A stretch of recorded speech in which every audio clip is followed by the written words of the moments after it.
လောကမှာအားကိုးစရာဆိုတာကိုယ့်ကိုယ်ပဲအားကိုးရမယ်ကိုယ့်ကိုယ်အားကိုးတယ်ဆိုတာဘာလဲကိုယ်စိတ်ဓာတ်ကိုပြော့ညံ့ပြီးတော့မသွားအောင်သီလနဲ့ပံ့ပိုးမယ်သမာဓိနဲ့ပံ့ပိုးမယ်ပညာနဲ့ပံ့ပိုးမယ်ကိုယ်ချင်းတရားကောင်းတယ်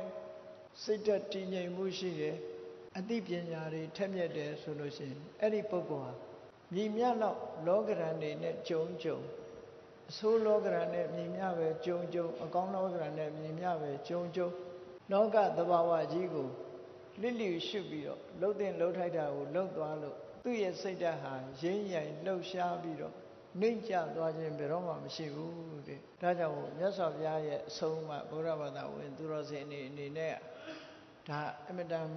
လက်တွေ့ကြတဲ့အဆုံးအမတစ်ခုဖြစ်တယ်အလွန်ပဲကျေနပ်စရာကောင်းတယ်ဘုရားဘာသာဝင်ဖြစ်ရခြင်းဟာအလွန်ကျေနပ်စရာကောင်းဘယ်သူကမှအားကိုးရတာမျိုးမဟုတ်ပဲနဲ့မိမိတို့ကိုယ်တိုင်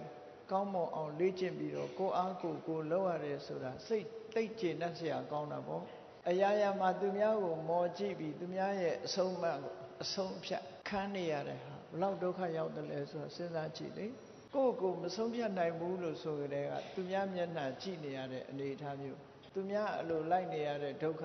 မတမကြီးမားတယ်လို့ဆိုတာပဲကိုယ်အားကိုယ်ပြီးကိုယ်စိတ်ဓာတ်ကိုရင့်တန်လာအောင်ကြင်ကြံကြိုးကိုအားထုတ်တဲ့ဤစနစ်တွေကိုမြတ်စွာဘုရားဟောတာဖြစ်သောကြောင့်